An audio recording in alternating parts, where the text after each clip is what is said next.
Բարև ձեզ հարգելի քաղաքացիներ, 10-15 րոպե ժամանակ ունեմ եւ որոշեցի այս ընթացքում արագ լայվ մտնել։ Մի կարևոր փաստ եմ ուզում ձեզ ներկայացնել, որը այսօրվա չի, 2 օր առաջվա է, բայց որոշեցինք Միքայելի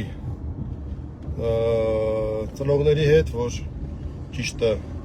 մի փոքր ավելի ուշ սրա մասին հանրությանը տեղեկացնելն է, այսպես թե այնպես պետք է հանրությանը տեղեկացնեինք։ Լրագրողները երեկվանից ինձնից հարցնում են, այս միջադեպը արդեն շատերը գիտեն սրա մասին, ոնց հասկանում եմ, եւ ճիշտը այն է, որ մանրամասները ես ներկայացնեմ, իհարկե եթե հարցեր լինեն, դրանց պատրաստ եմ պատասխանել, առավել եւս, որ պատմությունը ոչ թե ավարտվել է, այլ այս պահին միջանկյալ հատվածն է ավարտվել։ Ինչա տեղի ունեցել Կիրակի օրը Ծաղկազարդին մոտ առապես ժամը տենց քանիսին 3-ի կողմերը էլի տենց Սուրբ Աննայի միջադեպից մի քանի ժամ հետո Միքայելը, էլի Միքայելը անունը, տղաներից զույգ եղբայրներից մեկի անունն էլ չէ Միքայել։ Մեր Միքայելը, գնաց Դավիթն ու Միքայելն են մերը, բայց տենց նշենք, որ խոսքը վերաբերում է այն Միքայելին, որը որ քիչ առաջ ազատ արձակվեց, միանգամից ասեմ, Էրեբունու քնչականից։ Հիմա պատմեմ ինչ ա եղել, ոնց ա եղել այս 2 օրվա մեջ։ Ուղիղ 48 ժամ անազատությունից հետո ազատ արձակվեց։ Միքայելը ոնց հասկանում եմ մի քիչ նաև տենց լավ, այդ մասը թողնենք։ Միքայելը դուրս ա գալի աղբը թափելու։ Հիշեք իմ վերջի լայվը մի հատ նայեք, չգիտեմ, այդպես պատահականություն լինում է, զուգադիպություն լինում է։ Ես կակրած ես կայարանի մոտից անցնելուց, որ խոսում էի տղաների Սուրբ Աննայի միջադեպի մասին։ Այդ ժամանակ ես ասեցի, վայ, այս նրանց ավտոները ոնց որ ստեղա, շարա ժողովուրդ, շարա, զգուշ եղեք, հիմա էլ ասում եմ, ձեր երեխեքին հեռու պահեք, շարա։ Այս մեր Միքայելը փաստորեն այդ ժամանակ, երբ որ ես այդ լայվն է անում, դրանից կարող է 5-10 րոպե առաջ կամ մի քիչ հետո, չգիտեմ, աղբը թափելու դուրս է գալի, այդ շարասյունը բանը տեսնում է, եւ մոտենում է, շատ ներողություն, թքում է Նիկոլ Փաշինյանի մեքենայի վրա։ Տեսեք, իհատ փորձենք գնահատել այդ մեքենայի կարգավիճակը այդ պահին։ Արդյոք դա այդ պահին կարելի է համարել, որ տենց ինքը պետական գործառույթ էր իրականացնում։ Ոչ մի պետական գործառույթ չէր իրականացնում, քաղաքական գործառույթ էր իրականացնում։ Այդ պահին Նիկոլ Փաշինյանը զբաղվում էր քաղաքական գործունեությամբ, եւ այն, որ ինքը այդ ծառայողական մեքենայով էր, դա հանիրավի առավելություն է մյուս քաղաքական ուժերի նկատմամբ։ Սա ուղղակի եմ ասում, հետա այդպես ամենաեական բանը չի։ Ձևակերպում է իրան թույլ տալիս, ասում է, հարցնում են, ասում են, ինչի ես դա արել, ասել է, որտեղ թուրքը ծախել է մեր հողերը։ Թուրքը ծախել է մեր հողերը։ Տարապես այսպեսի ձևակերպում է թույլ տալի։ Միքայելին ձերբակալում են խուլիգանության կասկածով։ Ես մի քանի ժամ հետո ներգրավում եմ, այս ընթացքում, որ ես նաև քիչ պասիվ է դրանով էր պայմանավորված, երեխայի մոտ է այցելում ԶՊՎ քնչական գործողություններ եւ այլն։ Եվ այսօր հրավիրում են մեզ եւ դեռ նստած էր ԶՊՎ-ում, Էրեբունու բաժնում հրավիրում են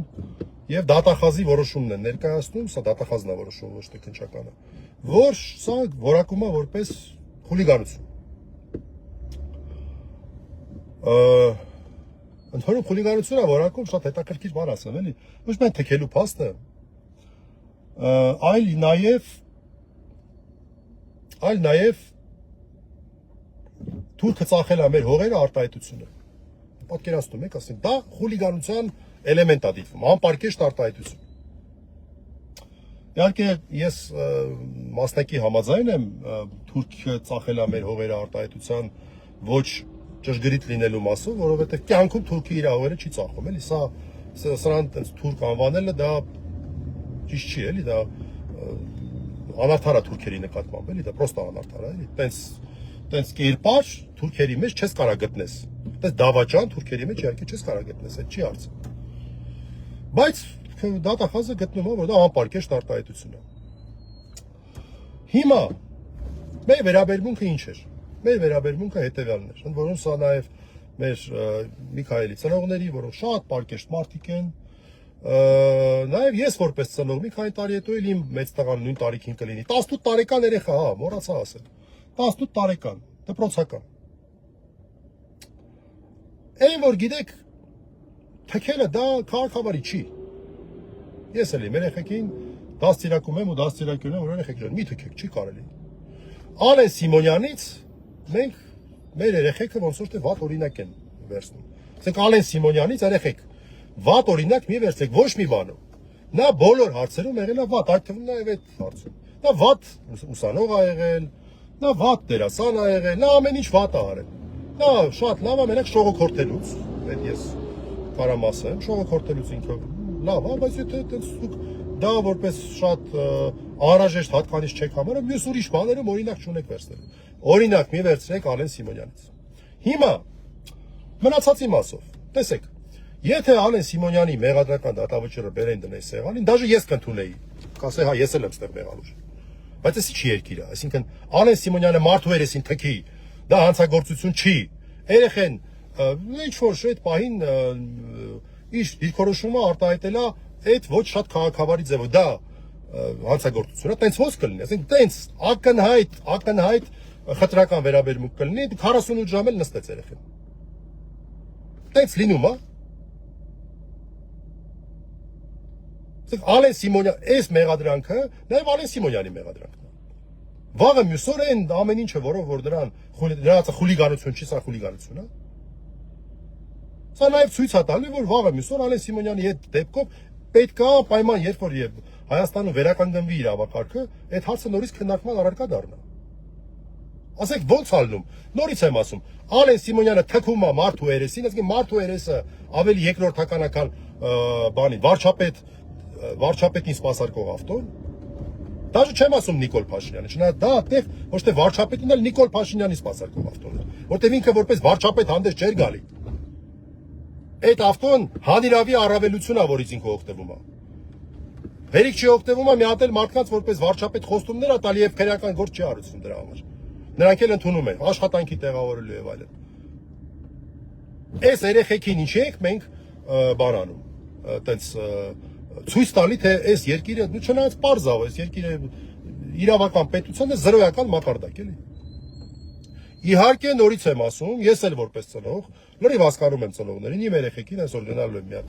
օր ժամանակ գտնեմ, նստեմ, մի հատ դաստիարակչական զրույց ունենամ, ասեմ երեխեք ջան, դուք եթե հանգարց տեսնեք, որ մի հատ ինչ որ տենց մտ ոչնչություն կամ չգիտեմ, տենց լսեք, որ ինքը տենց հայտնի է նրանով, որ թքում է մարդկանց երեսին, օրինակ մի վերցրեք այդ մարդկանցից։ Չի կարելի։ Դա քխ է։ Վատ բան է դա։ Ինչ նշանակում թքել, տենց ինչ որ, չգիտեմ։ Այդ իմ կարծիքն է, կարող է իմ կարծիքը չեք կիսում։ Այս մասով ես եւ Միքայելի ծնողները համակարծիք ենք։ Բայց մնացած մասով, որ սրա անունը դնենք հանցագործություն, երեխուն պիտակենք որպես հանցագործ, այ քեզ բան։ Ալեն Սիմոնյանի դատավճիռը լինի սեղանին, հարց չկա, ես էլ կասեմ, ես էլ եմ մեղավոր, ես էլ եմ խուլիգանախներ։ Ինձ էլ տարեք դատեք։ Հա, բայց եթե այդ մարդու արածը հանցագործություն չէր։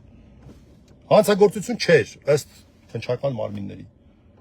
Այդ ո՞նց եղավ այս առարկա հանցագործությունը։ Ուրեմն կամ խնդրեմը նրա մեջ է, որ քննչական մարմինները անկողմնակալ չեն, կամ էլ հարցը այն է, որ դա տես թույլատրելի առարկա, չենք ուզում, չէ՞ դա թույլատրելի առարկա համարել։ Բայց ո՞նց եղավ, որ տենց Ալեն Սիմոնյանի արածը հանցագործություն չէր։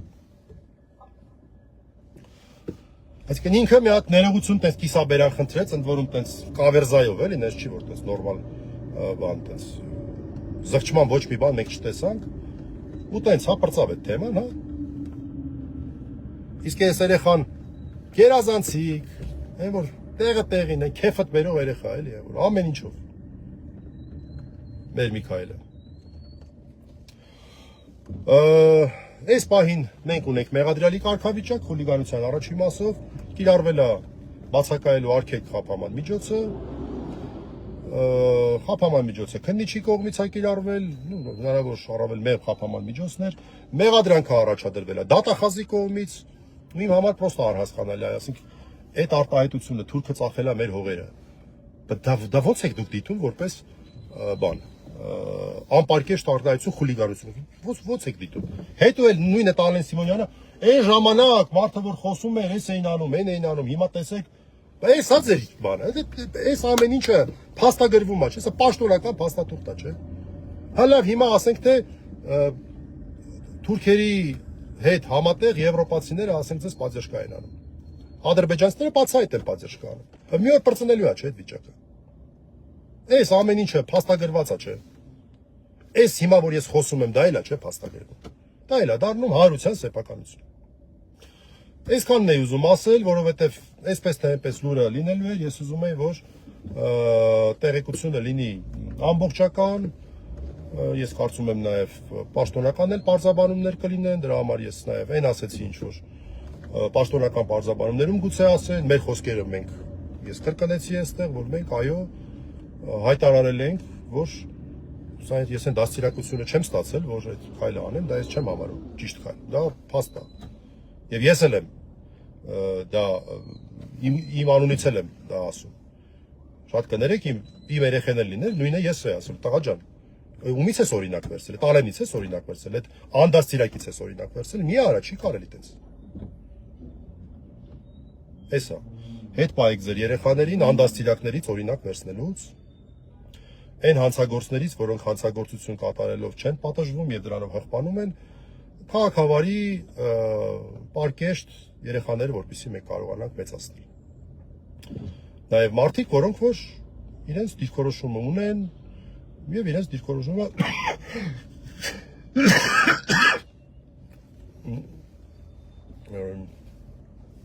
մի խոսքով։ Այսքանը շնորհակալություն ուզում եի հայտնել սրա մասին։ Հարցեր լինեն ինձ, իմ հետ կապվեք, խնդրում եմ ծնողներին մի անհանգստացրեք երեխային, մի անհանգստացրեք երեխայի լավագույն 18 տարի լրացած է իհարկե, բայց ես համարում եմ երեխա էլի, ես այն մխիթար գոշի սկզբունքով եմ առաջնորդվում, որ ես մինչև 20 տարեկան հələ երեխա ենք համարում, ես էլ մի քանի տարուց էլ իմ երեխան էլ մի քանի տարիքին կլինի։ Ես որպես երեխայի լավագույն շահից ելնելով եմ այս ընթացքում, թե իմ լռությունը, թե հիմա իմ խոսքը, բոլոր հարցերը ինձ, խնդրում եմ ընտանիքին եւ երեխային խնդրում եմ չանհանգստացնել, ավարտական դասարանի աշակերտ է, այլ ուրիշ ինֆորմացիայի կարիք չկա, գերազանցիկ աշակերտ է։ Ես էլ հենա այս հարցը ավարտեցինք, գնամ տեսնեմ մեր մյուս տղաների մասով ինչու ինչ կարիքը կա, որպեսզի պաստաբանական թիմի միանալու կարիքը կա, թե ինչ կա։ Ես տեսա, որ տղաներից Դավիթին տանում են փաստորեն կալանքի, տեսա, որ դատավորն էլ մնացական Մարտիրոսյանն էր, ինչ ասեմ, այսքանը հաջողություն։